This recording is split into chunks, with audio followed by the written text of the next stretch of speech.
And yet freedom is not the same as independence. Americans will not support those who seek independence in order to replace a far-off tyranny with a local despotism. They will not aid those who promote a suicidal nationalism based upon ethnic hatred.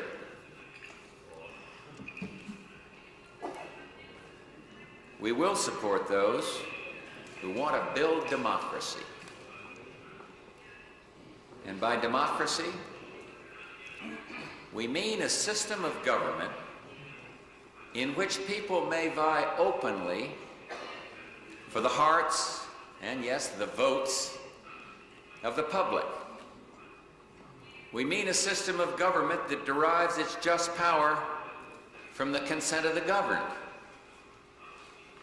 that retains its legitimacy by controlling its appetite for power. For years you had elections with ballots, but you did not enjoy democracy. And now, democracy has begun to set firm roots in Soviet soil.